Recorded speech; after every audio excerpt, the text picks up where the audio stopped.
Question number 1 में दिया हुआ है a closed vessel contain 10 gram of an ideal gas X at 300 kelvin which exert 2 atm pressure.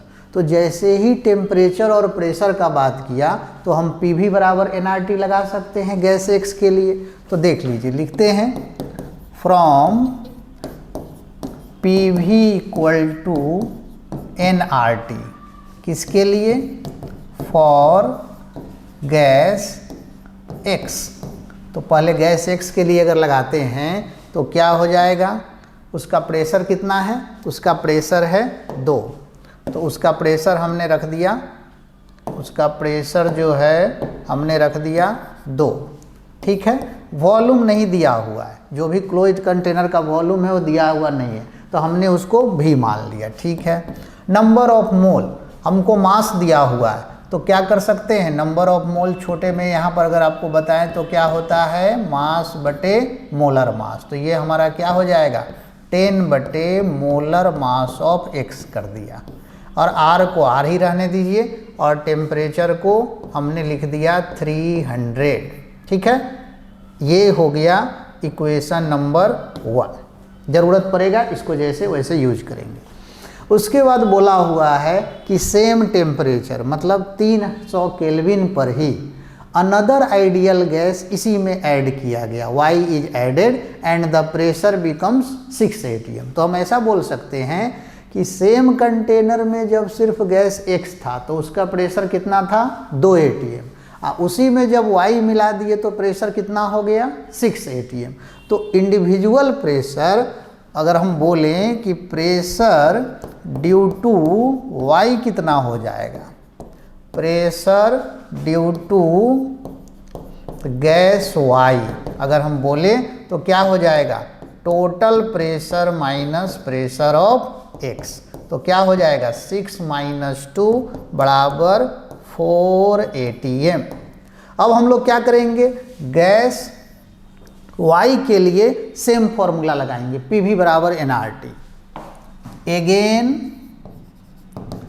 Again from PV equal to nRT किस gas के लिए लगाने जा रहे हैं, यहाँ लिख देते हैं फॉर गैस Y। तो देख लीजिए इसका प्रेशर कितना लेना है, 4, वॉल्यूम तो वही रहेगा V। अब नंबर ऑफ मोल, उसका मास कितना है 80, तो मास बटे मोलर मास हो जाएगा ना, तो इसका मोलर मास हमने कितना ले लिया my, और R और टेम्परेचर फिर से कितना रहेगा 300, ठीक है। टेम्परेचर हमारा कितना रहेगा 300, टेम्परेचर 300।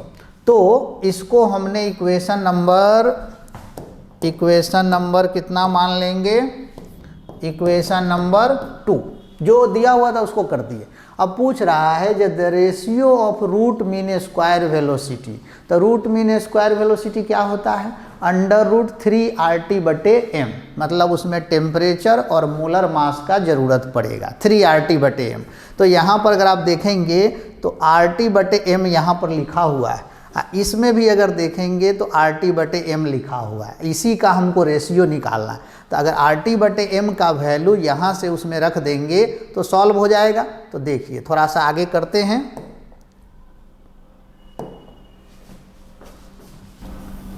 थोड़ा सा आगे इसको करते हैं, इसको इक्वेशन को जो लिखे हैं उसको यहाँ पर रखते हैं और इसको यूज करते हैं। तो देखिए फ्रॉम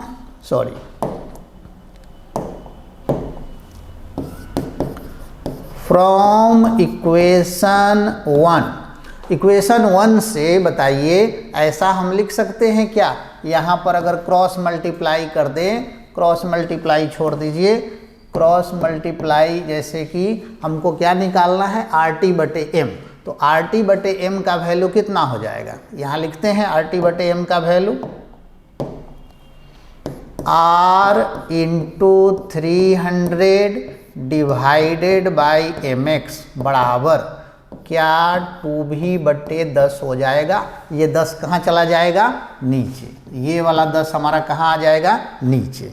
तो ये हमको मिल गया, ठीक है। इसको कुछ मान लीजिए a। सिमिलरली फ्रॉम इक्वेशन 2 यहाँ से भी निकाल लीजिए, इसका ज़रूरत पड़ने वाला इसलिए सॉल्व कर रहे हैं। सिमिलरली फ्रॉम इक्वेशन 2, यहाँ पर क्या आने वाला है, आर टेम्परेचर कितना है 300, RT बटे MY का वैल्यू कितना आ जाएगा, ये कहाँ चला जाएगा नीचे, तो क्या हो जाएगा 4V/80, इसको इक्वेशन नंबर बी। अब इसी RT बटे M, x का यहाँ है, y का यहाँ है। अब फॉर्मूला लगाते हैं रूट मीन स्क्वायर स्पीड का ratio, root mean square speed का रेशियो।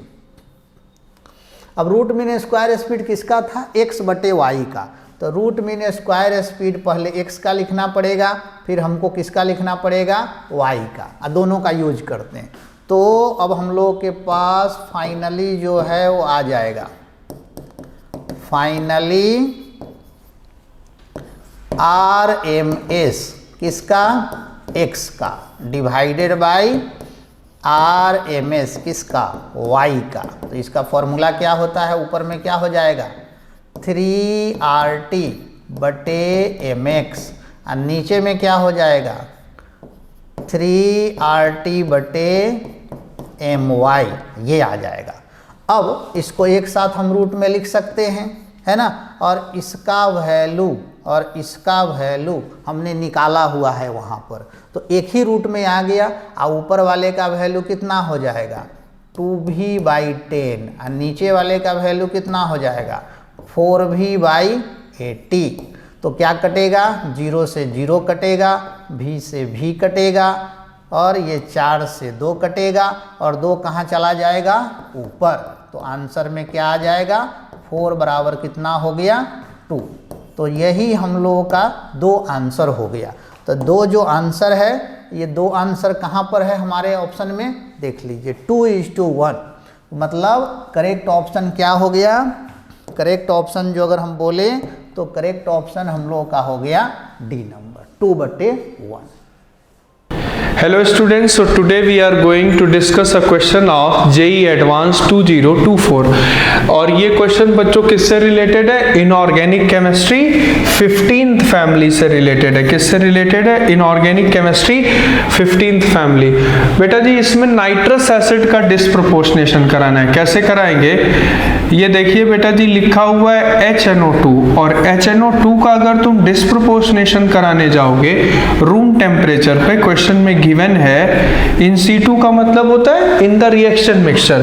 तो अब अगर आप कराएंगे तो आपको मिलेगा बेटा जी HNO3, क्या मिलेगा बेटा जी HNO3 प्लस क्या मिलेगा बेटा जी H2O मिलेगा, क्या मिलेगा H2O मिलेगा, और फिर हमारे को क्या मिलेगा NO। सर आप ये कैसे कह सकते हैं कि ये डिस्प्रोपोर्शनेशन रिएक्शन ही है, ध्यान से देखने की कोशिश करें। अगर आप कैलकुलेट करेंगे तो इसकी ऑक्सीडेशन स्टेट बेटा जी कितनी आती है नाइट्रोजन की, यहाँ पर +3, और यहाँ पर नाइट्रोजन की ऑक्सीडेशन स्टेट बेटा जी कितनी आती है +5, और यहाँ पर बेटा जी कितनी आती है +2। अब ध्यान से देखिए ये +3 से किस में टूटा, +5 में टूटा और +2 में टूटा, इसलिए हम इसको क्या नाम देंगे, ये इंटरमीडिएट ऑक्सीडेशन स्टेट थी, ये इससे एक में ज्यादा में टूटा और एक में कम में टूटा, इसी को हम क्या नाम देते हैं डिस्प्रोपोर्शनेशन रिएक्शन। और क्वेश्चन में जिस फैशन में लिखा हुआ है हम उसी फैशन में आंसर दे सकते हैं। क्या लिखा हुआ है, इसको मैं क्या लिख सकता हूं बेटा जी हाइड्रोनियम आयन, और बेटा जी हाइड्रोनियम आयन अगर इसको लिख रहा हूं तो इसको क्या लिख दूंगा बेटा जी NO3-। तो ओवरऑल हमारा क्या बना, हाइड्रोनियम आयन, नाइट्रेट आयन और NO। अब कौन सा ऑप्शन मैच करता है उसको देख लेते हैं। According to me your correct answer is option A. Thank you. Hello student, इस बार JEE एडवांस 2024 में एक बहुत आसान सा क्वेश्चन पूछा गया था। इसमें स्ट्रक्चर का कॉम्बिनेशन और नेमिंग के पैटर्न को अगर हम ध्यान में रखें तो हमें बहुत ही कम समय में आंसर मिल जाएगा। जैसे यहाँ पर नेमिंग को अगर हम देखते हैं तो हमारे पास एस्पार्टाइल, फिनाइल, एलानाइन, मिथाइल एस्टर, इसके बारे में पूछा गया है। तो नेमिंग के हिसाब से हम इनको अरेंज करते हैं। तो यहाँ पे एस्पार्टिक एसिड को पहले लेते हैं, फिर इसके बाद फिनाइल एनालाइन को लगाते हैं और इसका जो कार्बोक्सिलिक ग्रुप है उसको एस्टर में कन्वर्ट कर देंगे, तो हमें बी ऑप्शन देखने को मिलेगा। आइए देखते हैं, जैसे हम इस डायग्राम को बनाते हैं HHN, ये डायग्राम 3D में है, बहुत बढ़िया कॉम्बिनेशन इन्होंने यूज किया है। PH कार्बोक्सिलिक ग्रुप, ये OH के जगह पर हमें ईस्टर के लिंकेज को दिखाना है और ये पेप्टाइड बॉन्ड से हमें इसको ऐड कर देना है। तो ये डायग्राम अगर हम देखें तो बी ऑप्शन से मैच करेगा। अगर आप कहते हैं कि सर यहाँ पे तो PH वाली लाइन देख रहे हैं सॉलिड लाइन से, इधर डैश लाइन है, तो बस इसको 180 डिग्री रोटेट कर दीजिए। 180 डिग्री रोटेट करने के बाद आपका बी ऑप्शन मैच करेगा। और भी तरीके से अगर आप जाते हैं तो डायरेक्ट इस स्ट्रक्चर को रोटेट करके ऐड कर दीजिए पेप्टाइड बॉन्ड से, लास्ट में जो कार्बोक्सिलिक ग्रुप है उसका एस्टर बना देंगे, तो आपको बी ऑप्शन देखने को मिलेगा। ये हमारा परफेक्ट आंसर होगा। क्वेश्चन नंबर 4 है, कोऑर्डिनेशन केमिस्ट्री से लिया गया है। कह रहा है among the following option select the option in which each complex in set 1 show, मतलब पहला वाला सेट GI शो करे एंड दूसरा वाला सेट आयनाइजेशन आइसोमरिज्म शो करे। कौन सा ऐसा सेट बनेगा? SCQ क्वेश्चन है, इसको हम लोग डिस्कस करते हैं। देखिए क्या दे रखा है, पहला A का सेट A NiCO का होल 4, ये होता है sp3 टेट्राहेड्रल। sp3 वाला ज्योमेट्रिकल शो नहीं करता है, तो A ऑप्शन का ये शो नहीं करेगा, इसका मतलब ये ऑप्शन गलत हो गया। इसको भी डिस्कस कर लेते हैं हम लोग। दे रखा है PdCl2 PPS3 का होल ट्वाइस, ये होगा DsP2 स्क्वायर प्लेनर, ये शो करता है, ये DsP2 स्क्वायर प्लेनर हो गया। सेट 2 में आते हैं, ये इधर जाएगा, ये इधर आएगा, इसका मतलब ये तो शो करेगा। Cl अंदर जाएगा कोऑर्डिनेशन स्फीयर के, SO4 बाहर जाएगा, बट ये शो नहीं कर रहा, इसका मतलब ऑप्शन ए गलत। ऑप्शन बी में आते हैं, बी का सेट फर्स्ट क्या दे रखा है, COEN-NH3 का होल MAA का MAA A2B2, ये GI शो करता है, ठीक। PdCl2 PPS3 का होल ट्वाइस, ये भी क्या है, स्क्वायर प्लेनर कॉम्प्लेक्स, इसका मतलब सेट 1 में दोनों GI शो करेंगे, बट सेट 2 के ये शो नहीं करते आयनाइजेशन आइसोमरिज्म। अब बात करते हैं हम लोग सी ऑप्शन के सेट 1 की। देखिए सेट 1 में दे रखा है COEN, क्या दे रखा है, CONH3 का होल ट्वाइस NO2 का होल थ्राइस, ये शो करता है GI। कौन कौन सा पढ़ा है, फेशियल और मेरिडियोनल, ठीक। दूसरा है MCOEN का होल ट्वाइस, ये भी शो करता है, ये GI शो करेगा, COEN का होल ट्वाइस Cl2, इसके 2 आइसोमर बनते हैं सिस और ट्रांस, ये GI शो कर रहा है। सेट बी में SO4 अंदर जाएगा, Cl बाहर आएगा, ये इधर जाएगा, इसका मतलब ये आयनाइजेशन शो कर रहा है। Option C is the right answer. D वाले में MA5B, ये वाला GI शो नहीं करेगा, इसका मतलब ये भी SCQ क्वेश्चन है, आंसर सही होगा C, option number C is the right answer. Next question है जेईई एडवांस का क्वेश्चन नंबर 5 केमिस्ट्री का। तो इसमें क्वेश्चन है among the following the correct statement for electrons in an atom is are, मतलब इसमें मल्टीपल ऑप्शन करेक्ट हो सकता है। पहला ऑप्शन क्या है, पहला ऑप्शन है uncertainty principle rules out the existence of definite path of electron. तो देखिए अनसर्टेनिटी प्रिंसिपल हम लोग का क्या बोलता है, अनसर्टेनिटी प्रिंसिपल जो है, अगर हम ऑप्शन ए की बात करें तो अनसर्टेनिटी प्रिंसिपल बोलता है कि electron does not have definite path, does not have definite path. ये तो बोर मॉडल ने बोला था कि सर्कुलर ऑर्बिट में इलेक्ट्रॉन घूमता है, इसने तो बोल दिया कि उसका डेफिनिट पाथ नहीं है, फिक्स नहीं है। तो इसका मतलब जो है ऑप्शन ए जो है अनसर्टेनिटी करेक्ट ऑप्शन, मतलब करेक्ट में हो गया। तो ऑप्शन ए आपका क्या हो गया, करेक्ट। अब अगला ऑप्शन है ऑप्शन बी। तो ऑप्शन बी में क्या है, the energy of an electron in 2s orbital of an atom is lower than the energy of an electron infinitely far away from the nucleus। तो energy का formula है, हम लोगों को फॉर्मूला लगा देना है, E बराबर 13.6 Z square divided by n square electron volt पर एटम। ये एनर्जी का फॉर्मूला, यही आंसर दे देगा। तो 2s ऑर्बिटल का मतलब क्या हुआ, यहाँ पर for 2s orbital, 2s orbital के लिए n का वैल्यू कितना रखेंगे, 2। तो यहाँ पर जब 2 n का वैल्यू इसमें 2 रखेंगे, ये वाला वैल्यू, तो एनर्जी का वैल्यू आ जाएगा -3.4, है ना। और Z1 भी ले सकते हैं, लेकिन हाइड्रोजन नहीं दिया हुआ है, तो 13.4 Z स्क्वायर इलेक्ट्रॉन वोल्ट पर एटम। और जब इनफाइनाइटली अवे रहेगा तो क्या होगा, तो ई इन्फिनिटी का तो वैल्यू 0 हो जाएगा। तो इन दोनों में से कौन सा वैल्यू कम है, ओब्वियसली ये वाला वैल्यू कम है, ये निगेटिव में है, ये तो 0 है, तो निगेटिव वाला 0 से कम होता है। तो वही बोल रहा है कि 2s ऑर्बिटल का जो एनर्जी है ना, इनफाइनाइट वाले से कम होता है, मतलब ये ऑप्शन भी करेक्ट हो गया। अब हमारे पास थर्ड ऑप्शन है।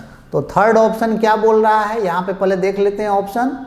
According to Bohr model, the most negative energy value for an electron is given by n equal to 1, which correspond to most stable orbit। तो सबसे कम ऑर्बिट n equal to 1 ही होता है, वही सबसे ज़्यादा स्टेबल होता है। ये बात तो सही है। क्या उसी का एनर्जी सबसे कम होता है, मोस्ट सबसे ज़्यादा होता है, मोस्ट निगेटिव। तो एनर्जी का फॉर्मूला फिर से लगाइए, सी ऑप्शन के लिए एनर्जी का फॉर्मूला फिर से लगाइए। ऑप्शन सी में E का वैल्यू, थोड़ा सा नीचे इसको लिखना पड़ेगा, ये इसके सामने ही आ रहा है। तो अगर ऑप्शन सी की बात करें तो एनर्जी का फॉर्मूला होता है -13.6 Z स्क्वायर बटे n स्क्वायर, अभी जो फॉर्मूला हम लोगों ने लिखा था। तो इसमें अगर n का वैल्यू हम क्या करेंगे, लोएस्ट रखेंगे, तो n का वैल्यू इसके फॉर्मूला में हम बोल सकते हैं इफ n डिक्रीजेज, है ना। अगर n डिक्रीज करेगा तो ये पूरा का पूरा क्या होगा, इंक्रीज करेगा, ये पूरा का पूरा इंक्रीज करेगा, क्योंकि n नीचे है। ये पूरा का पूरा इंक्रीज करेगा तो उसमें माइनस लगा हुआ है, तो मोस्ट निगेटिव आंसर जो है इसी पे आएगा। So most negative value at n equal to 1, क्योंकि देखिए -1 पे इसका वैल्यू 1 पे इसका वैल्यू कितना आएगा, -13.6। n का वैल्यू बहुत ज़्यादा कर देते, इन्फिनिटी कर देते तो 0 हो गया। तो माइनस मतलब 1 पर निगेटिव में आ रहा है और इन्फिनिटी पे 0 आ रहा है। तो इसका मतलब हमारे पास ऑप्शन सी भी क्या हो गया, सही हो गया। अब last option, according to Bohr model the magnitude of velocity increases with increase in the value of n। तो ऑप्शन डी के लिए हम यहाँ पर फॉर्मूला लिखते हैं, v बराबर 2.18 इंटू 10⁻⁶ z बाई n, यही होता है ना वेलोसिटी का फॉर्मूला, मीटर पर सेकेंड। इसमें बोल रहा है कि वेलोसिटी बढ़ेगा n बढ़ाने से, तो गलत बोल रहा है। n नीचे है, तो अगर n बढ़ेगा तो वेलोसिटी तो घटना चाहिए, मतलब ये इनकरेक्ट ऑप्शन हो गया। तो इस क्वेश्चन में हमारे पास कौन कौन ऑप्शन सही हो गया, ए, बी और सी। ये जेईई एडवांस का नेक्स्ट क्वेश्चन है जो एनसीईआरटी के बेसिक रिएक्शन से स्टार्ट होता है, जिसमें हम क्यूमीन का रिएक्शंस कराते हैं O2 के साथ।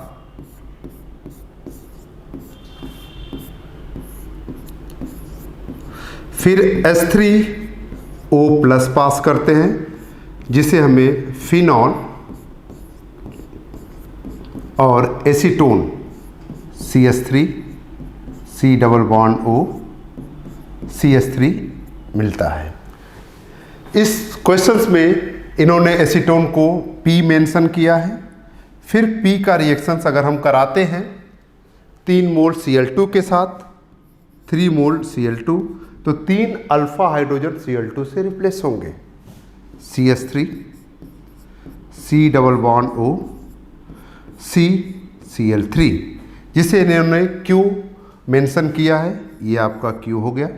उसके बाद इसको हमने कैल्शियम हाइड्रोक्साइड के साथ रिएक्ट कराया है, कैल्शियम हाइड्रोक्साइड CaOH का होल ट्वाइस, जिससे हमें प्रोडक्ट मिलता है क्लोरोफॉर्म CCl3, साथ में मिलेगा salt of calcium acetate CH3 COO का होल ट्वाइस एंड कैल्शियम। इसको इन्होंने P Q R और ये हमारा हो गया S। अब हम अपने ऑप्शंस को चेक करते हैं और अपने आंसर देखते हैं। जैसे पहले बोला गया है कि reaction of P with R, तो P का रिएक्शन अगर हम क्लोरोफॉर्म के साथ कराते हैं तो सिंपल एडिशन रिएक्शन देखने को मिलेगा और इसका प्रोडक्ट होगा CH3OH CH3 एंड CCl3। ये ए ऑप्शन बिल्कुल करेक्ट है। अब हम अगले ऑप्शन को चेक करते हैं। तो यहाँ पर बोला गया है कि reaction of R with O2, R क्या है? क्लोरोफॉर्म है। क्लोरोफॉर्म का रिएक्शन जब O2 के साथ कराते हैं सनलाइट के प्रेजेंस में तो फास्जिन पॉइजनस गैस फॉर्म होती है।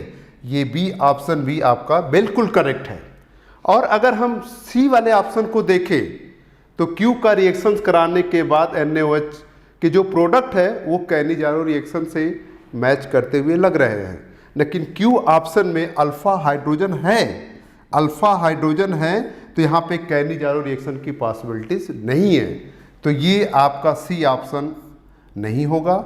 एस को अगर हम हीट करते हैं तो हमें कार्बोनिल कंपाउंड बनाने का ये मेथड है, एसीटोन प्रोडक्ट हमें देखने को मिलेगा COCH3।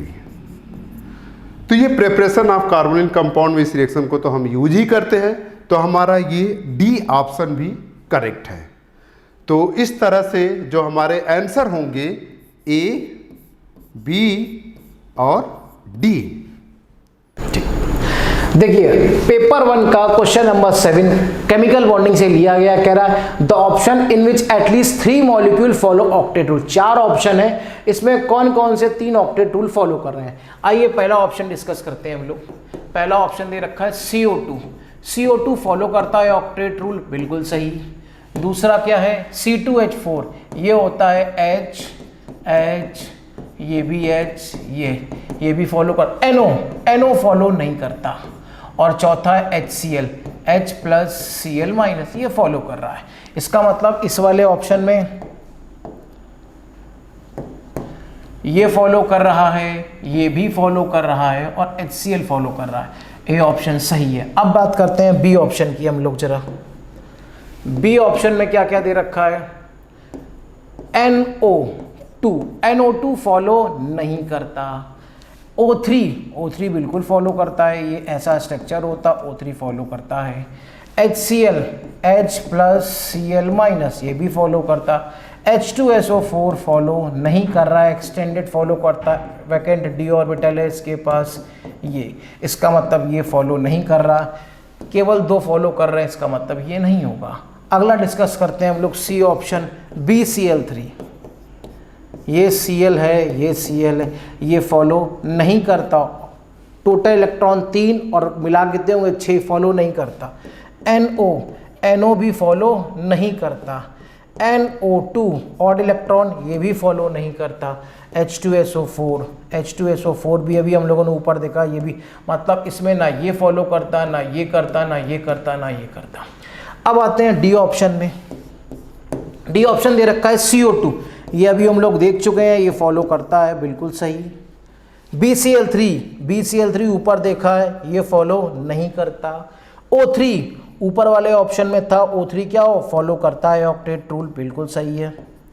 और C2H4 इसका मतलब ये भी फॉलो करता, ये फॉलो करेगा, ये फॉलो करेगा, ये फॉलो करेगा। इस वाले में ये फॉलो कर रहा है, ये फॉलो कर रहा है, ये 3 फॉलो कर रहा है। MCQ क्वेश्चन है, आंसर हो जाएगा A एंड D। A में CO2, C2H4 और HCl फॉलो कर रहे हैं, और D वाले में CO2, O3, C2H4। MCQ answer is A और D। क्वेश्चन नंबर 8, इसमें थर्मोडायनेमिक्स का एक अच्छा सा क्वेश्चन पूछा है। क्वेश्चन का डायग्राम दिख रहा है, ये वॉल्यूम और टेम्परेचर का ग्राफ है। इसमें आइडियल मोनोएटॉमिक गैस का 5 मोल दिया हुआ है और इसका बोला जा रहा है कि एक्सपेंशन हो रहा है। तो considering only PV work involve, total change in enthalpy निकालना है, डेल्टा H का वैल्यू। हम लोगों को डेल्टा H टोटल निकालना है, कहाँ से कहाँ तक, X to Y और Y to Z, ठीक है। तो हम क्या करेंगे, इसको 2 पार्ट में कर सकते हैं। हेस लॉ बोला था ना कि अगर हमको X से लेके Z तक जाना है तो X से Y निकाल सकते हैं, Y से Z निकाल सकते हैं, दोनों को जोड़ दीजिए। तो ये जो टोटल होगा हम ऐसा बोल सकते हैं, डेल्टा H कहाँ से कहाँ तक, X to Y plus delta H कहाँ से कहाँ तक, Y to Z। अब दोनों को जोड़ देंगे तो दोनों को हम लोग निकालते हैं। तो देखिए पहला जो है X to Y, ये आइसोथर्मल प्रोसेस है।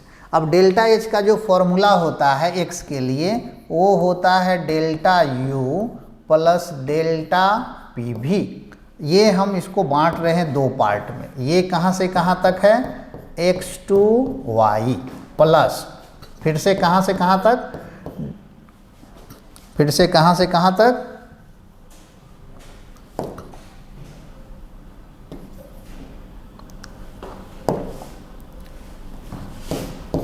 डेल्टा H, डेल्टा H का वैल्यू नहीं, ये डेल्टा H का वैल्यू तो है डेल्टा U अब प्लस डेल्टा PV। ये अगेन कहाँ से कहाँ तक निकाल रहे हैं, Y से लेके Z तक। अब यहाँ पर देखिए आइसोथर्मल प्रोसेस है, तो आइसोथर्मल प्रोसेस में तो चेंज इन टेम्परेचर 0 होता है और इसका फॉर्मूला क्या होता है, NCV डेल्टा T। तो जब डेल्टा T ही 0 है तो ये डेल्टा U का वैल्यू कितना हो जाएगा, 0 हो जाएगा। तो एक पार्ट तो चला गया, इसका वैल्यू क्या लिख देंगे, 0। अब डेल्टा PV, आइसोथर्मल प्रोसेस में PV बराबर कांस्टेंट होता है, तो इसमें भी चेंज क्या हो जाएगा, 0। तो ये वो पार्टे चला गया, मतलब X से Y के बीच में इंथैल्पी में कोई चेंज नहीं है। तो एक पार्ट तो ख़त्म हो गया। अब दूसरे पार्ट की तरफ आते हैं। तो दूसरे पार्ट में टेम्परेचर में संयोग से चेंज है और उसमें वॉल्यूम कांस्टेंट है। तो इस पार्ट को हम ऐसा लिख सकते हैं, अब इक्वल टू करके हम सॉल्व कर रहे हैं। तो इसमें हम फॉर्मूला लिख देते हैं क्या, NCV डेल्टा T प्लस, अब PV बराबर क्या होता है, nRT, है ना, PV बराबर nRT। तो इसको ऐसे लिख सकते हैं nRT। इसको कांस्टेंट प्रेशर वाले अलग फॉर्मूला से भी बना सकते हैं। तो यहाँ तक समझ गए। अब हमको CV का वैल्यू क्वेश्चन में दिया हुआ है 12 जूल पर केल्विन। तो CV का वैल्यू रख देंगे, N का वैल्यू दिया हुआ है ना, R का भी वैल्यू दिया हुआ है, सब का वैल्यू रख देना है, आंसर आ जाएगा। तो अब देखिए इसको थोड़ा सा स्क्रॉल करके ऊपर की तरफ ले चलते हैं जगह बनाने के लिए और सॉल्व करते हैं। तो सॉल्व करते हैं तो एगो पार्ट तो गायब हो गया, एगो पार्ट हमारा गायब हो गया। अब उसमें रख दीजिए मोल का वैल्यू कितना, 5, CV का वैल्यू कितना, 12। और टेम्परेचर में जो चेंज है, टेम्परेचर में चेंज देख लीजिए कितना है। टेम्परेचर में हम लोग का चेंज कहाँ से कहाँ तक हो जाएगा, टेम्परेचर में हम लोग का चेंज जो है कितना से कितना घटाएंगे, फाइनल है 415 और इनिशियल कितना है 335, मतलब 80 का चेंज आ जाएगा। प्लस अगला पार्ट क्या है, अब इसमें n तो कांस्टेंट है, r कांस्टेंट है, चेंज किस में है? टेम्परेचर में। तो n और r बाहर आ जाएगा, तो n का वैल्यू है 5, r का वैल्यू कितना लेंगे? 8.3 और ये डेल्टा टी, फिर से आ गया डेल्टा टी, तो डेल्टा टी का वैल्यू कितना आ जाएगा? 415 माइनस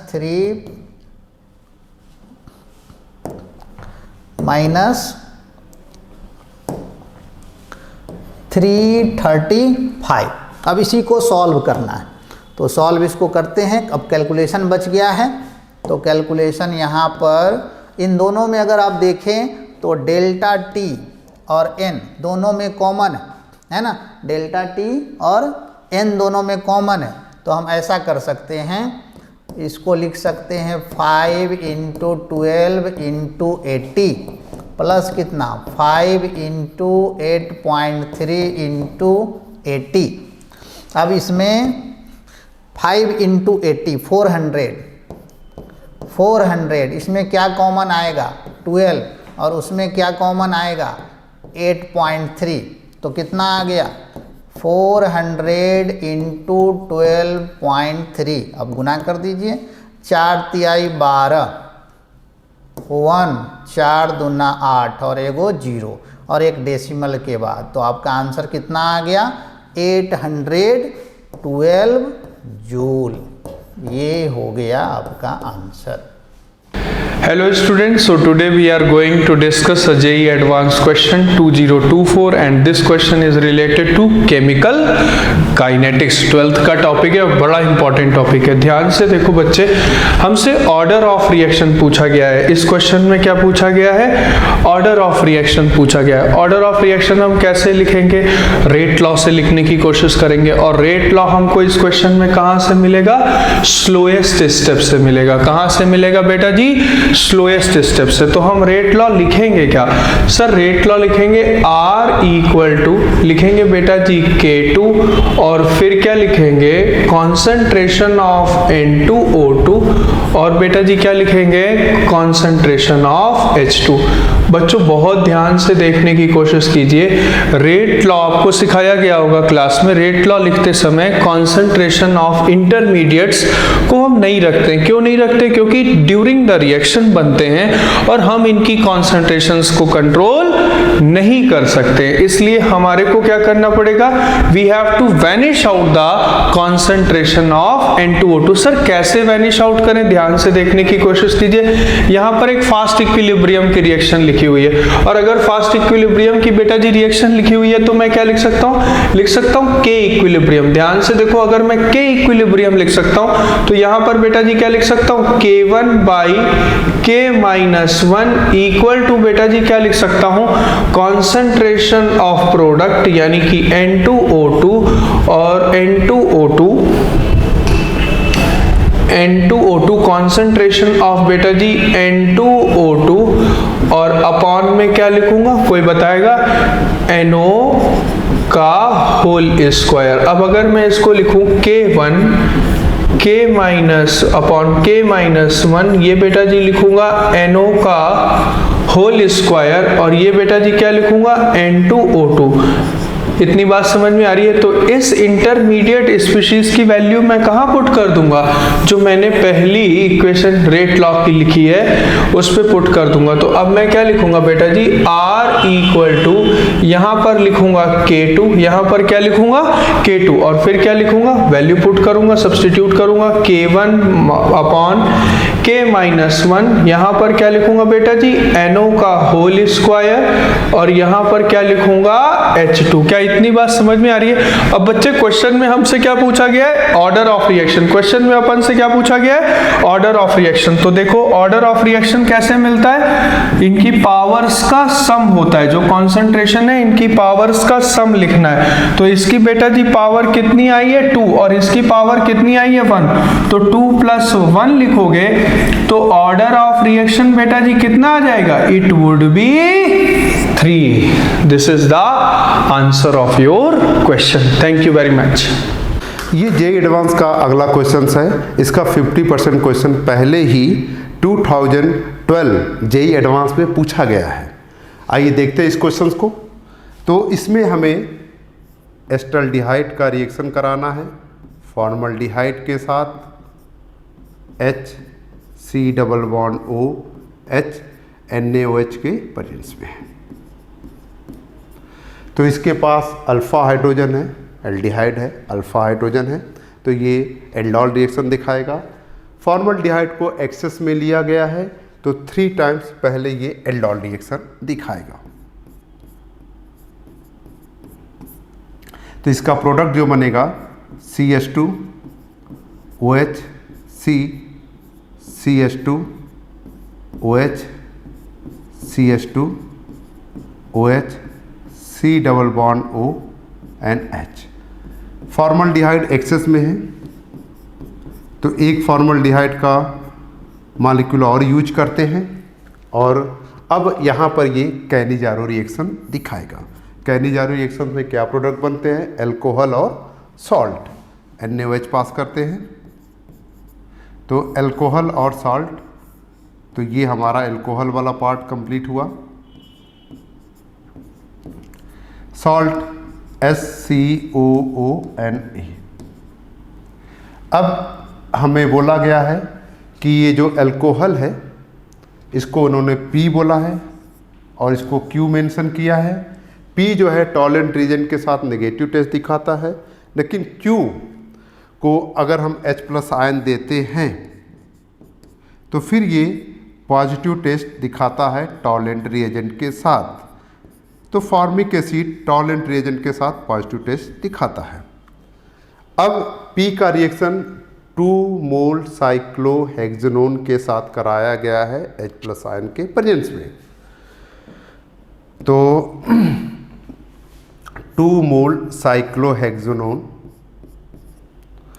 और ये हमारा P का स्ट्रक्चर है।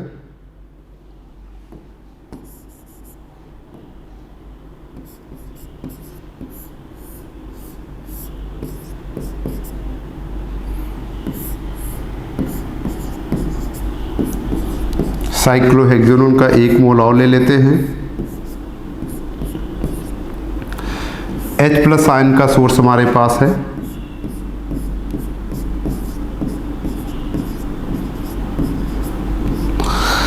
और अब इस प्रोडक्ट को बनाने के लिए पहले हमें 4-6 मेंबर का रिंग अटैच करते हैं।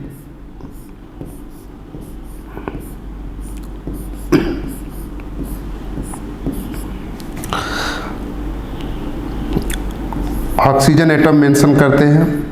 ये हमारा प्रोडक्ट कंप्लीट हो गया जिसे इन्होंने R मेंशन किया है। इस R में नंबर ऑफ CH2 और ऑक्सीजन एटम पूछा गया है। तो 1 2 3 4 5 6 7 8 9 10 11 12 13 एंड 14। तो ये कितना हो गया? 14। नंबर ऑफ ऑक्सीजन एटम कितने? 4। Number of oxygen atom 4 add करने पर कितना आएगा? 18। तो ये हमारा आंसर है 18। ये हमारा आंसर हो गया। ठीक है, देखिए जेईई एडवांस पेपर 1 का क्वेश्चन नंबर 11 है। ये दे रखा है मेटल कार्बोनिल कोऑर्डिनेशन कंपाउंड के मेटल कार्बोनिल से लिया गया, कह रहा total iso electronic with NiCO का होल 4। देखते हैं NiCO क्या होता है। NiCO का होल 4 निकिल के आउटर मोस्ट में कितने होते हैं? 28। CO एक इलेक्ट्रॉन पेयर इसको देगा 4 है, 28 + 8 कितना कर जाएगा? 36 इलेक्ट्रॉन। मतलब कौन कौन से 36 इलेक्ट्रॉन फॉलो कर रहे हैं। तो पहले डिस्कस करते हैं हम लोग वेनेडियम VCO का होल 6। वेनेडियम एटॉमिक नंबर होता है 23, 6 है +2 इलेक्ट्रॉन कितना होगा? 35 इलेक्ट्रॉन। अगला है क्रोमियम CrCO का होल 6।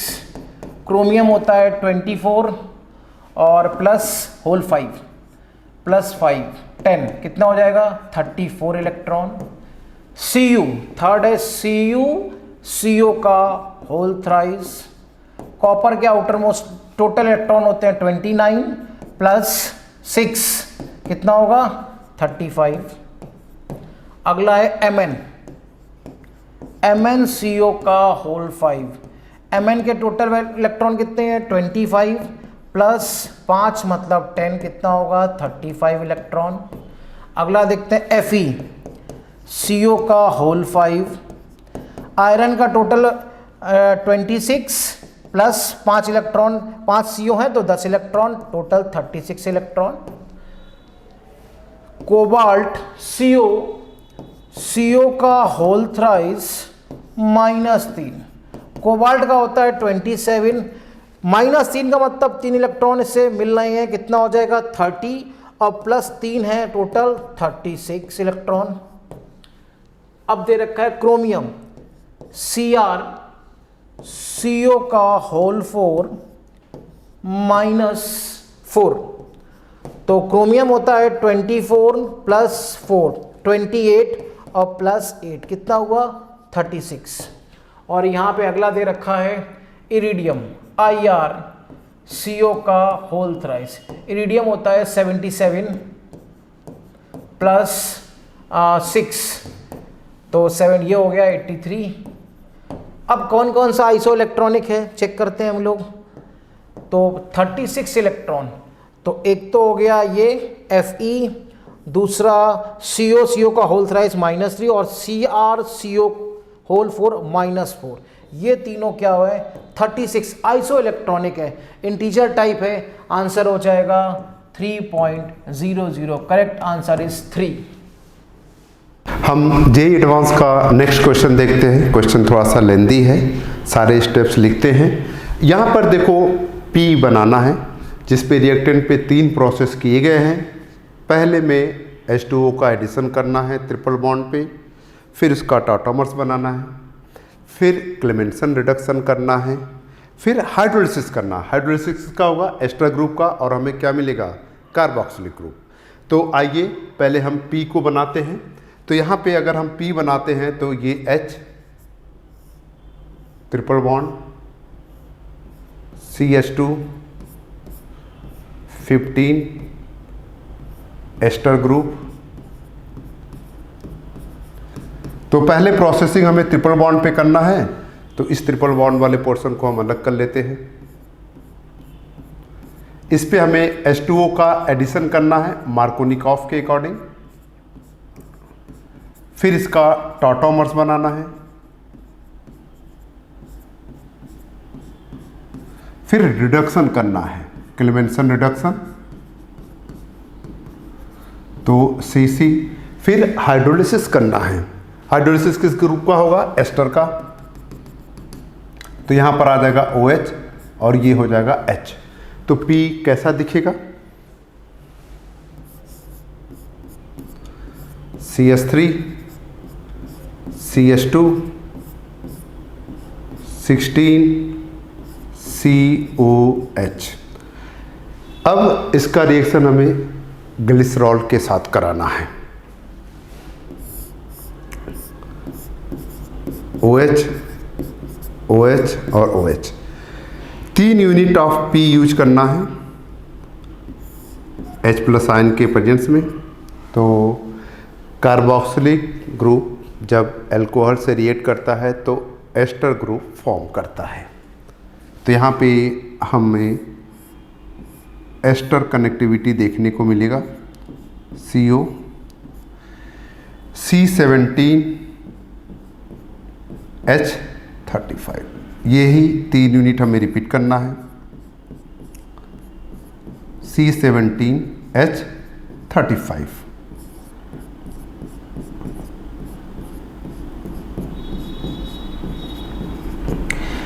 फिर इन्होंने यहाँ पे इसको Q मेंशन किया है, NaOH पास किया है।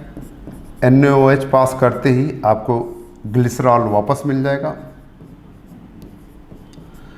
और 3 यूनिट सॉल्ट के मिलेंगे जो 3 C17 H35 CONA होगा। जब इसका रिएक्शन CaCl2 के साथ कराओगे तो C17 H35 COO का होल ट्वाइस एंड कैल्शियम।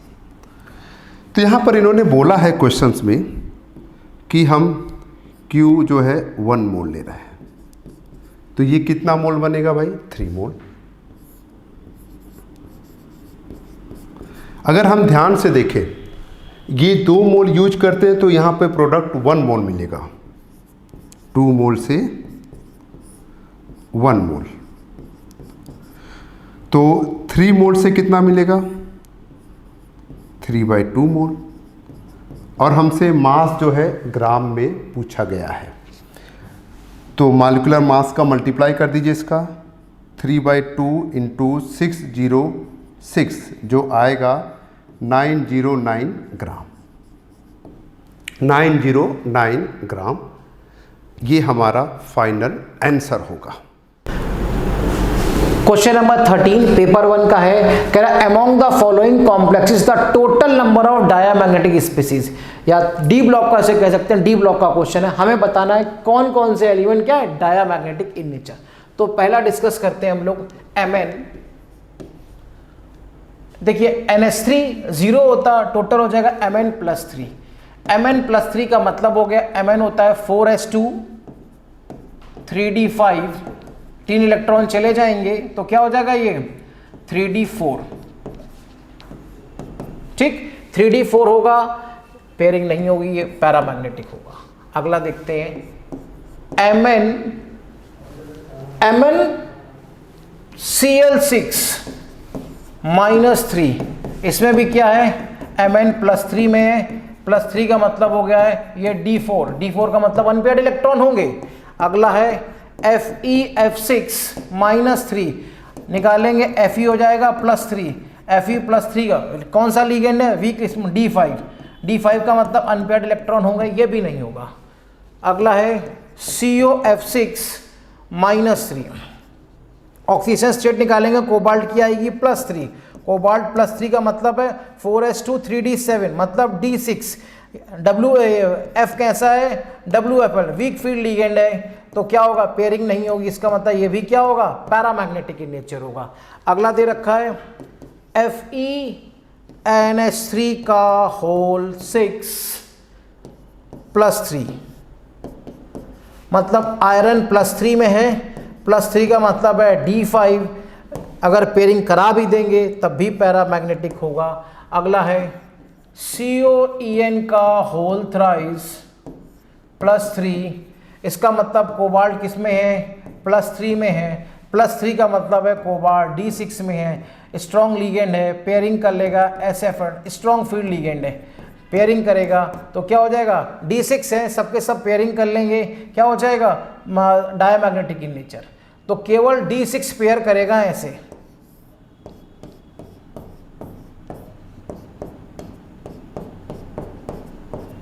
ये दो उसमें चलेंगे, सारे के सारे पेयर्ड इलेक्ट्रॉन है, डायमैग्नेटिक स्पीसीज ना ये है, ना ये है, ना ये है, ना ये, ना ये, केवल क्या है? एक correct answer is 1। Integer type question है, आंसर हो जाएगा 1.001 आंसर।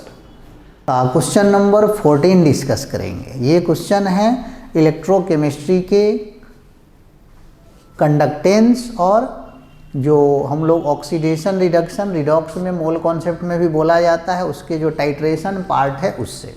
तो इसमें क्या किया गया है, एक टाइट्रेट है, जैसे as for example option P, एक एक करके डिस्कस करते हैं क्या ऑप्शन है और क्या इसका आंसर होगा। ऑप्शन पी, तो ऑप्शन पी में टाइट्रेट है KCl और टाइट्रेंट क्या है? AgNO3। यहाँ देखिए वॉल्यूम ऑफ टाइट्रेंट लिखा हुआ है नीचे में, वॉल्यूम ऑफ सब जगह टाइट्रेंट, और ऊपर में है कंडक्टेंस। तो टाइट्रेंट का वॉल्यूम बढ़ाया जा रहा है, मतलब टाइट्रेंट को हम उसमें मिला रहे हैं। शुरू में कौन प्रेजेंट है?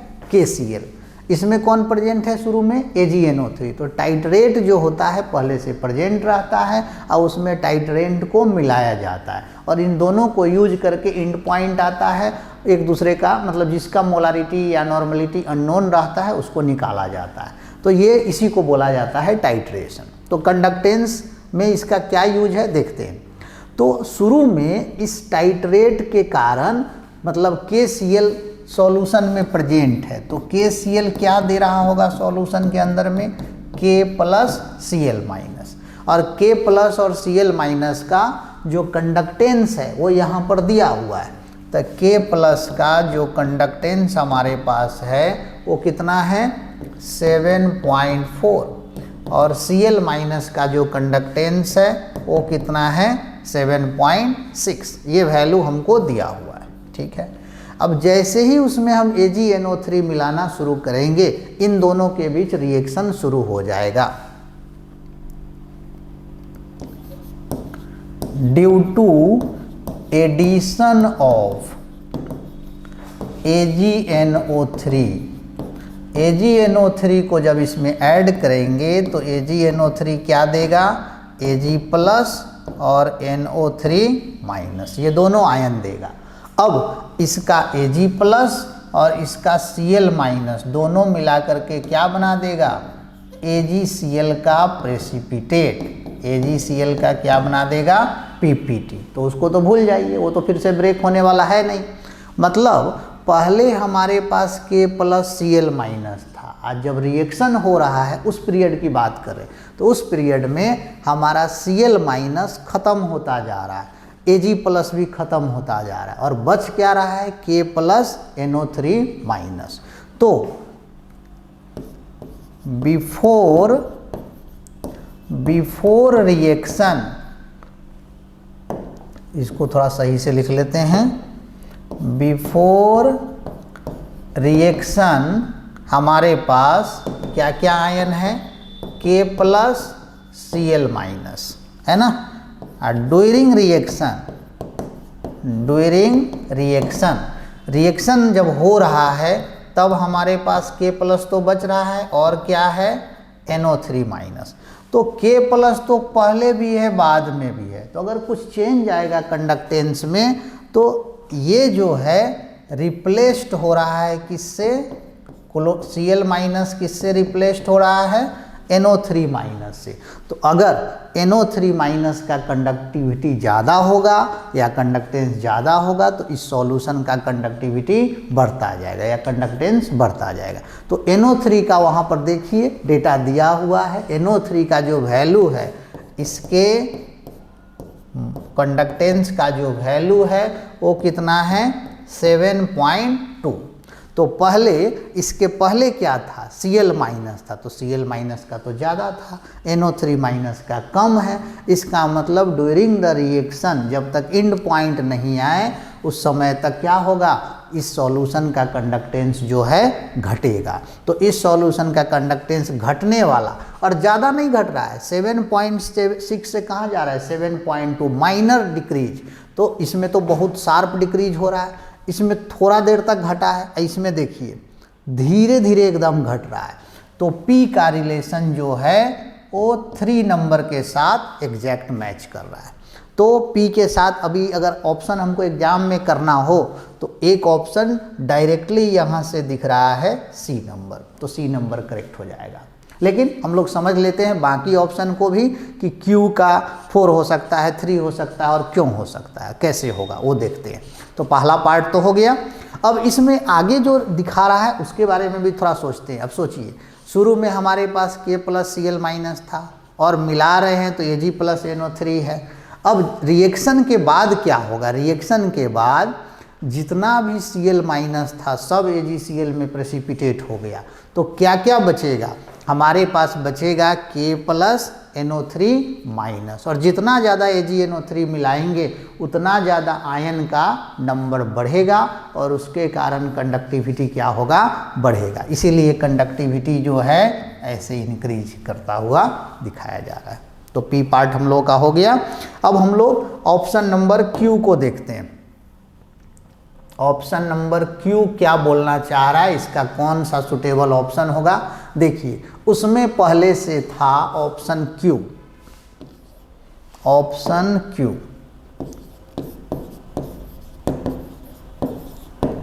तो ऑप्शन Q में पहले से क्या है, इनिशियली अगर हम बोले शुरू में या हम बोल दे टाइटरेट तो क्या था AgNO3। तो AgNO3 था तो ये ब्रेक करके क्या दे रहा होगा, Ag प्लस और NO3 माइनस ये दे रहा होगा। उसमें अगर हम KCl इसमें ऐड करेंगे, इसमें हम क्या ऐड कर रहे हैं KCl, तो KCl ऐड होकर के क्या देगा K प्लस Cl माइनस। ठीक है, तो फिर से Ag प्लस और Cl माइनस मिल करके क्या बना देगा, AgCl का PPT। मतलब जब तक ये रिएक्शन होगा, ड्यूरिंग रिएक्शन, ये ड्यूरिंग रिएक्शन वाला पार्ट कर रहे हैं, जब तक एंड पॉइंट नहीं आए, ड्यूरिंग रिएक्शन, तो Ag प्लस तो Cl माइनस से कन्वर्ट हो गया। तो अब हुआ क्या, इसमें फाइनली हमको मिल क्या रहा है, उस पीरियड में हमको फाइनली मिल रहा है NO3 माइनस और K प्लस। तो रिएक्शन के पहले हमारे पास क्या था, ये है ड्यूरिंग रिएक्शन।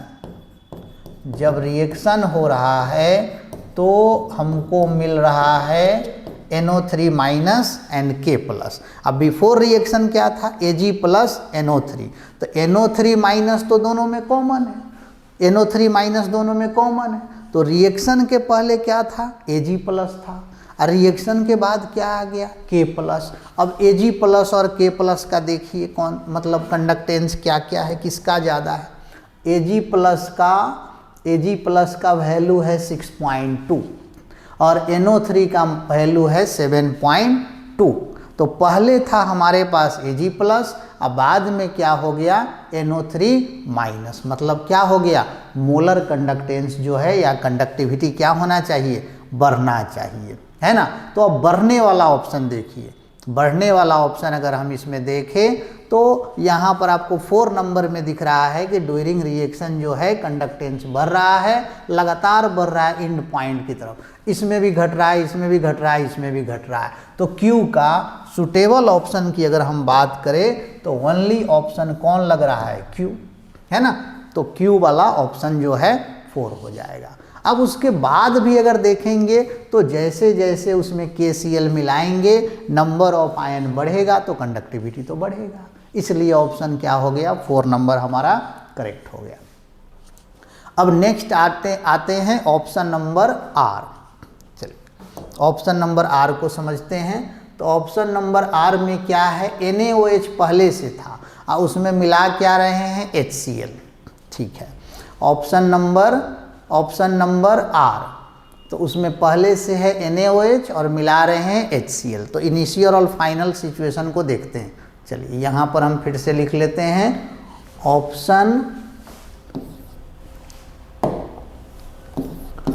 ऑप्शन है हमारे पास R। ऑप्शन R के बारे में सोचते हैं तो देख लेते हैं इनिशियली क्या था। इनिशियली हमारे पास क्या है, NaOH और मिला क्या रहे हैं, HCl। इनिशियली NaOH और मिलाना है HCl। तो NaOH अगर है हमारे पास तो NaOH क्या दे रहा होगा, Na प्लस OH माइनस। ये इनिशियल सिचुएशन है, इनिशियल। तो जो कंडक्टिविटी या कंडक्टेंस रहा होगा इन्हीं के कारण रहा होगा। अब इसमें जब आप HCl ऐड करेंगे, इसमें ऐड करेंगे HCl, तो HCl देता क्या है, H प्लस और Cl माइनस। तो H प्लस Cl माइनस को जैसे ही मिलाएंगे ना, ये दोनों मिक्स होकर के क्या बना देगा, वाटर। इसका डिसोसिएशन जो होता है ना बहुत कम होता है, डिसोसिएशन वेरी लेस। ये पानी में घुल मिल जाएगा और इससे कुछ खास फर्क नहीं पड़ेगा।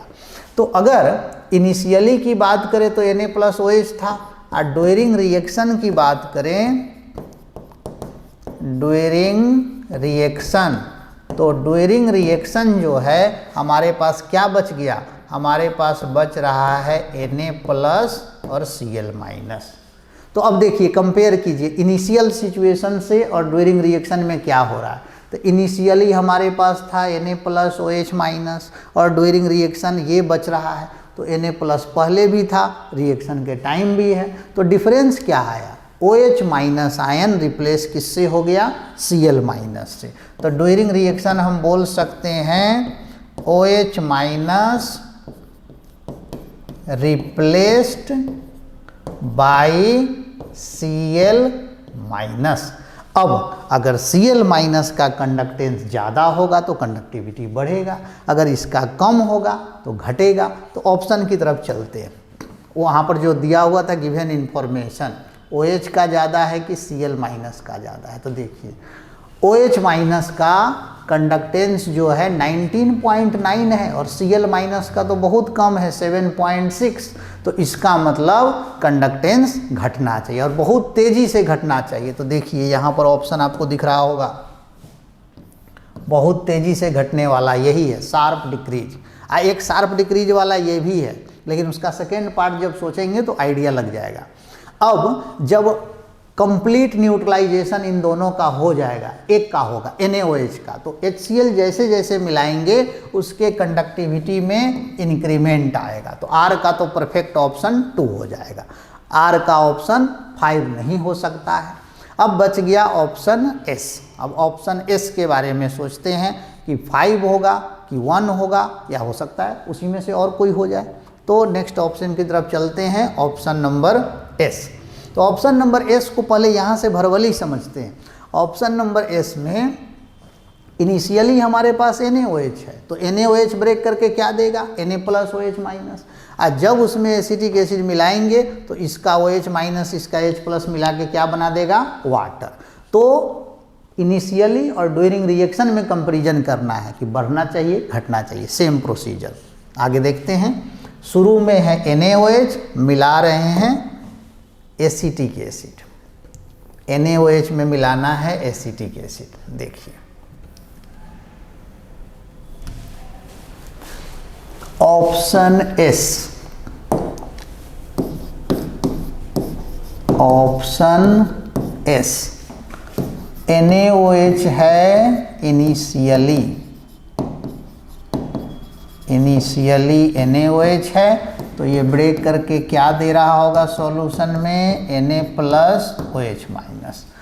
इसमें जब हम ऐड करेंगे एसिटिक एसिड तो एसिटिक एसिड अपना काम करेगा, ये रिवर्सिबल रिएक्शन देता है और CH3CO minus plus H plus देगा, क्योंकि ये वीक एसिड है ना, इस तरह का रिएक्शन देगा। तो जैसे जैसे ये बनेगा इसका OH माइनस और इसका वाटर मिल, OH माइनस और H प्लस मिल करके क्या बना देगा? वाटर, जिसका कि डिसोसिएशन बहुत कम होता है। तो इनिशियली और ड्यूरिंग रिएक्शन में क्या चेंज है यहाँ लिखते हैं।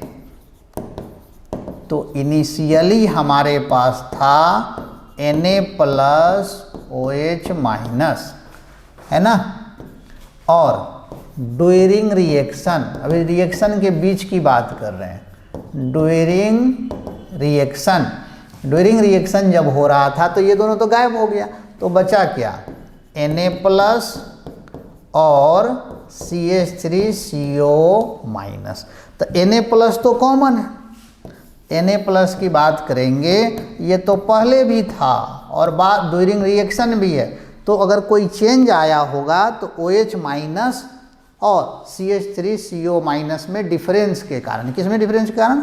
कंडक्टिविटी में। तो देख लीजिए OH माइनस का ज़्यादा है कि एसीटेट आयन का ज़्यादा है, यहाँ पे डेटा दिया हुआ है, डेटा में आपको पता चल जाएगा।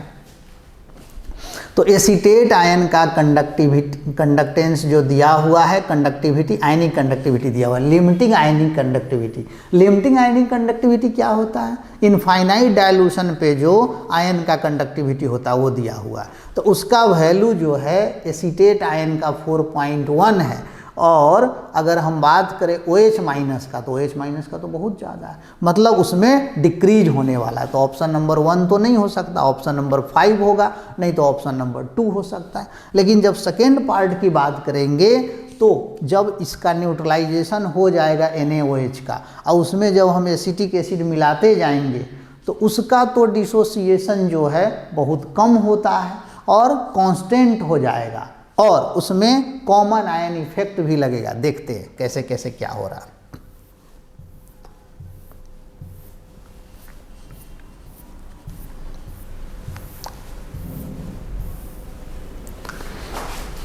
तो इसमें अगर हम बात करें आफ्टर रिएक्शन जो स्ट्रेट लाइन दिख रहा है कांस्टेंट, उसके बारे में थोड़ा समझते हैं। तो आफ्टर रिएक्शन क्या होगा कि NaOH जो है, अगर हम दोनों को लिख दें तो ये इससे रिएक्शन करके क्या बनाएगा? CH3CO माइनस Na प्लस, और प्लस क्या बन जाएगा, वाटर। तो इनिशियली तो ये कुछ रहेगा, अगर हम t इक्वल टू 0 की बात करें, है ना, तो इसका कुछ अमाउंट है, मान लेते हैं इसका अमाउंट C1 है, इसका अमाउंट C2 है, ये तो है नहीं 0 0, और फाइनली क्या हो जाएगा, फाइनली इसका अमाउंट 0 हो जाएगा, इसका अमाउंट कितना आ जाएगा, C2 माइनस C1, और अगर ये C1 यूज हुआ है तो ये क्या बन जाएगा, C1। तो ये लग क्या रहा है, बफर सॉल्यूशन की तरह काम करने लगेगा। तो बफर सॉल्यूशन का उसके अंदर में ये डिसोसिएट होना चाहेगा, लेकिन कॉमन आयन इफेक्ट के कारण इसका डिसोसिएशन जो है बहुत कम होगा। तो जितना कंडक्टेंस उस सॉल्यूशन का हुआ होगा अप टू एंड पॉइंट, वही उसका कंडक्टेंस फाइनली रह जाएगा, उसके बाद उसमें कोई इंक्रीमेंट नहीं होगा। पेपर 1 का क्वेश्चन नंबर 15 है, VSEPR थ्योरी केमिकल बॉन्डिंग से रेट किया गया। हमको मैच करना है ज्योमेट्री और इधर शेप और लोन पेयर मैच करने हैं। देखिए पहला दे रखा है XeF2, XeF2 कौन, टोटल वैलेंस इलेक्ट्रॉन निकालेंगे 8 प्लस फ्लोरीन के 7 2 14, कितना आएगा 22, 8 से डिवाइड करते हैं, कितने बार गया 2 प्लस 3, मतलब 2 बॉन्ड पेयर हैं और 3 कितने हैं, लोन पेयर हैं। टोटल आया 5, 5 का मतलब sp3d ट्राइगोनल बाइपिरामिडल होगा, और 2 सिग्मा बॉन्ड होंगे और 3 लोन पेयर होंगे। ठीक, XeF4, जीनॉन के आउटर मोस्ट में 8 प्लस 7 चौक 28, कितना हुआ 36, 8 से डिवाइड करेंगे, 4 बार जाएगा तो 4 सिग्मा बॉन्ड प्लस 2 आएगा लोन पेयर, टोटल आया 6 sp3d2। ठीक, तीसरा हम लोग डिस्कस कर रहे हैं XeO3। XeO3 क्या होगा 8 प्लस ऑक्सीजन के आउटर मोस्ट में 6, 26, 8 से डिवाइड करते हैं हम लोग, कितने बार जाएगा 3 बार, 3 कितने हुए sigma bond plus remainder 1 lone pair, total आया 4 का मतलब sp3, और लास्ट है XeO3F2। जीनॉन के आउटर मोस्ट में 8, 18 प्लस 14, 18, 18 और 18 26, और ये 30, 40 क्वेश्चन डिवाइड करेंगे 8 से, कितने बनेगा 8 5 जा, ये होगा sp3d। अब हम लोग मैच कराते हैं। देखिए XeF2 क्या हो रहा है, trigonal bipyramidal with 3 lone pair, किसमें है देखिए हम लोग 2 lone pair, 2 lone pair, no lone pair, trigonal bipyramidal and 3 lone pair. ये किससे मैच करेगा, 5th वाले से। XeF4 कैसा था, ऑक्टाहेड्रल 2 लोन पेयर, तो XeF2 octahedral 2 lone pair. XeO3 क्या था, 1 लोन पेयर है, sp3 टेट्राहेड्रल ये आएगा trigonal bipyramidal tetrahedral 1 lone pair, और ये मैच करेगा X trigonal with no lone pair. First वाले का होगा 5, सेकंड वाले का 3rd, और R वाले का 2, और S वाले का होएगा आपका 4th। इस हिसाब से ऑप्शन आ रहा है B, correct option is B, answer is B. Single option matching का क्वेश्चन है, आंसर इज बी। ये जेईई एडवांस का नेक्स्ट क्वेश्चन जो मैच द कॉलम है, क्वेश्चन थोड़ा सा लेंथी है, तो एक एक ऑप्शन को देखते हैं। जैसे पी साइक्लोहेक्सीन है, इसका हमने रिडक्टिव ओजोनेसिस किया है।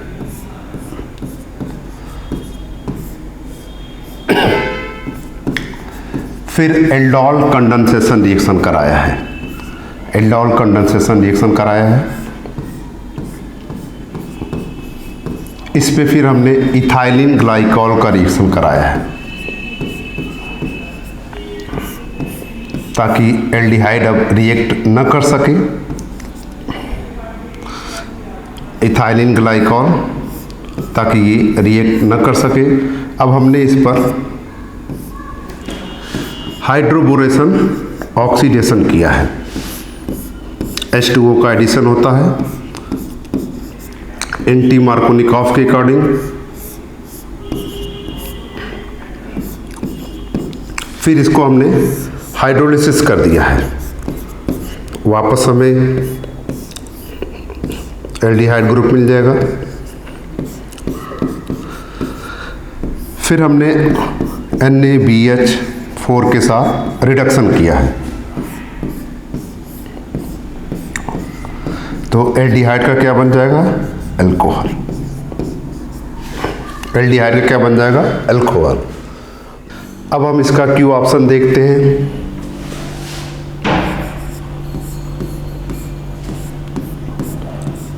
पहले हमें इसका रिडक्टिव ऑक्सीडेशन करना है।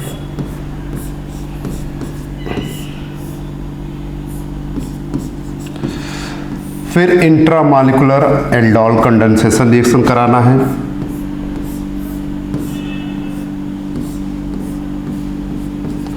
इथाइलिन ग्लाइकॉल का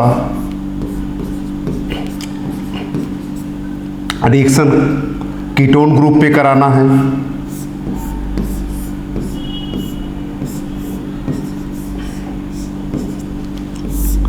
फिर हाइड्रोबोरेशन ऑक्सीडेशन कराना है।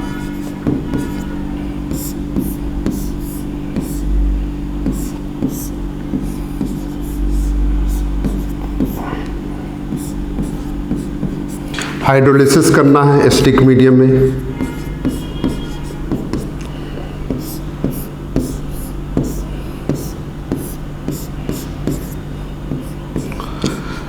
फिर रिडक्शन करना है NaBH4 के साथ।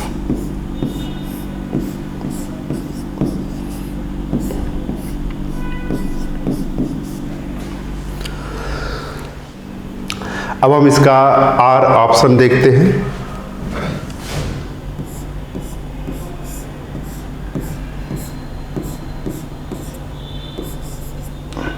पहले हमने एसिडिक मीडियम में इथाइलिन ग्लाइकॉल का एडिशन किया है।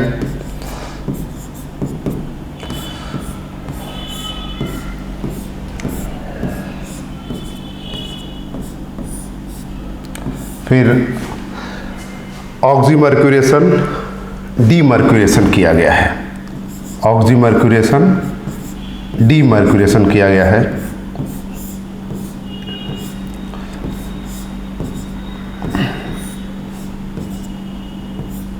OH का एडिशन यहाँ पर हो गया। फिर हाइड्रोलिसिस किया गया है एसिडिक मीडियम में। कीटोन ग्रुप आ गया। NaBH4 के साथ रिडक्शन किया गया है।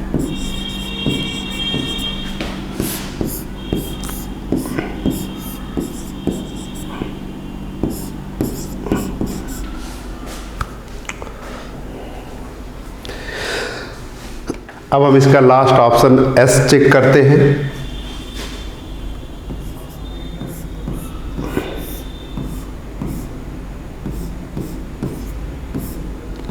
जिस पे इथाइलिन ग्लाइकॉल का रिएक्शन कराया गया है एसिडिक मीडियम में।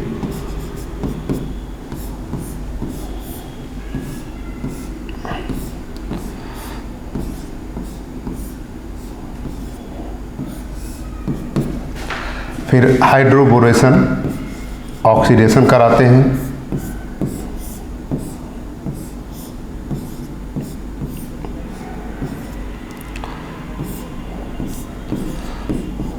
हाइड्रोलिसिस किया गया है एसिडिक मीडियम में।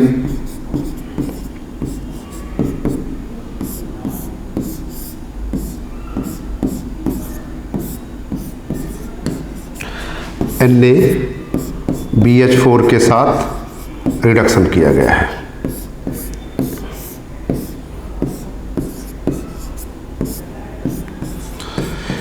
तो कुल मिला जुला के अगर हम कॉम्बिनेशन चेक करते हैं तो इससे हमारा आंसर क्या आ जाएगा, ए।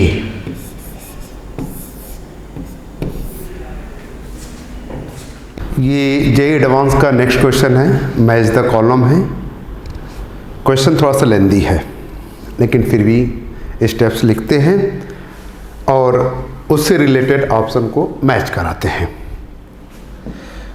तो बेंजीन सल्फोनिक एसिड है, बेंजीन सल्फोनिक एसिड है जिस पे हमने मोल्टेन NaOH पास किया और H3O प्लस पास किया, तो इससे हमें फिनॉल मिल जाएगा। फिनॉल पे कंसंट्रेटेड HNO3 पास किया है, तो पिक्रिक एसिड यहाँ पे प्रोडक्ट फॉर्म हो जाएगा, 3 NO2 ग्रुप ऐड हो जाएंगे।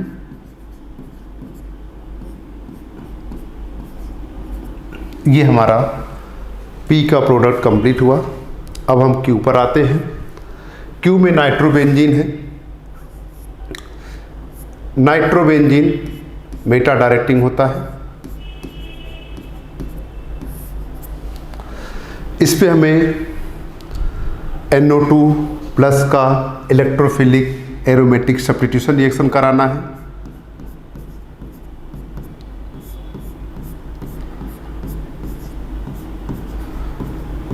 तो एक ग्रुप मेटा पोजीशन पर ऐड हो गया। फिर यहाँ पे रिडक्शन किया गया है, तो NO2 ग्रुप NH2 में कन्वर्ट हो जाएगा, रिडक्शन हो गया। उसके बाद हमने NaNO2HCl के साथ रिएक्शन कराया 0 से 5 डिग्री सेंटीग्रेड टेम्परेचर पर। ये डाइजोनियम सॉल्ट फॉर्म करता है।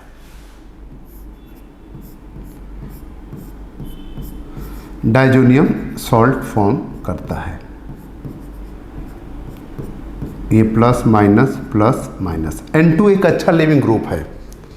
N2 एक अच्छा लिविंग ग्रुप है। अगर हम यहाँ पर H2O पास करते हैं तो N2 निकल जाएगा और इसके जगह पे 2 OH ग्रुप लग जाएंगे।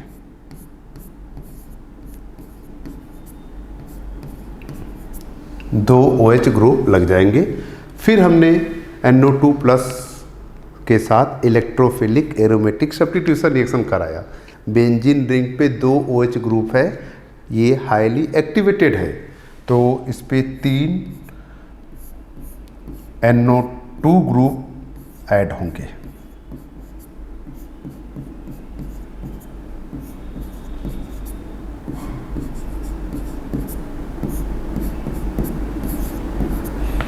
ये हमारा Q का प्रोडक्ट कंप्लीट हुआ। अब हम R की तरफ चलते हैं।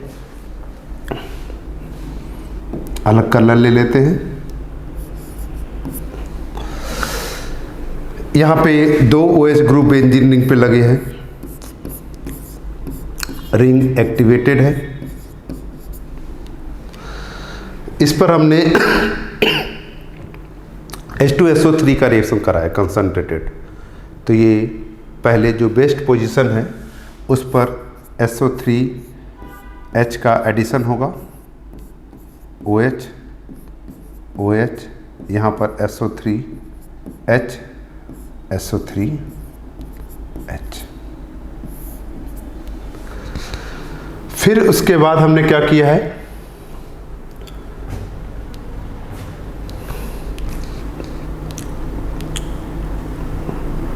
SO3H का एडिशन कर दिया, NO2 प्लस पास किया है। Electrophilic aromatic substitution reaction.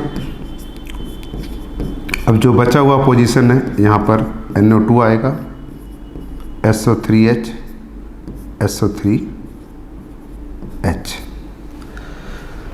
Hydrolysis किया है एसिडिक मीडियम में और हीट किया है, तो SO3H ग्रुप रिमूव हो जाएगा, OH NO2 NOH। ये हमने R का प्रोडक्ट फॉर्म कर लिया। अब हम चलते हैं S की तरफ।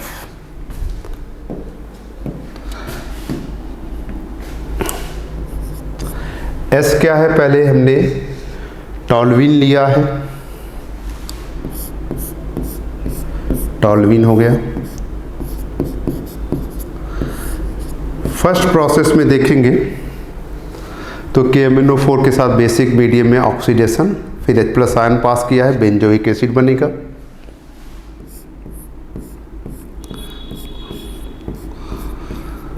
बेंजोइक एसिड, ये कैसा डायरेक्टिंग है, मेटा डायरेक्टिंग है,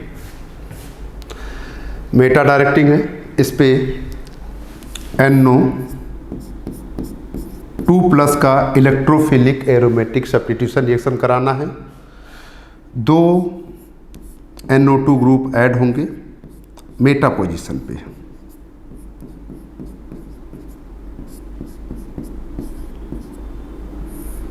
मेटा पोजीशन पे 2 NO2 ग्रुप का एडिशन हो गया। फिर SOCl2 का रिएक्शन कराया गया है और NH2 का। तो ये थर्ड प्रोसेस जो बोल रहा है, यहाँ पर अमाइड बनेगा। पहले क्या लगेगा, Cl के बाद क्या हो जाएगा, अमाइड। तो पहले हमें यहाँ पर लगाना होगा Cl के बाद NH2 ग्रुप अमाइड। तो फाइनली अगर हम देखें तो 2 NO2 ग्रुप और यहाँ पे अमाइड। फिर हमें बोला गया है Br2NaOH के साथ रिएक्शन कराना, Hopman bromide reaction, Hopman bromide reaction. ये कौन से नंबर की प्रोसेसिंग कर रहे हैं, हम लोग 4th नंबर की प्रोसेसिंग कर रहे हैं। तो हाफमैन ब्रोमाइड रिएक्शन NH2 हो जाएगा, ये NO2 और ये NO2। हाफमैन ब्रोमाइड रिएक्शन कराने के बाद 5th वाले में हमें डाइजोनियम सॉल्ट बनाना है NH2 का। 5th प्रोसेस में डाइजोनियम सॉल्ट बनाना है।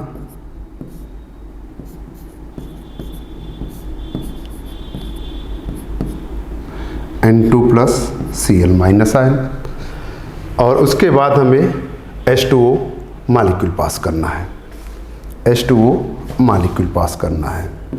तो H2O पास करेंगे तो यहाँ पर OH आ जाएगा,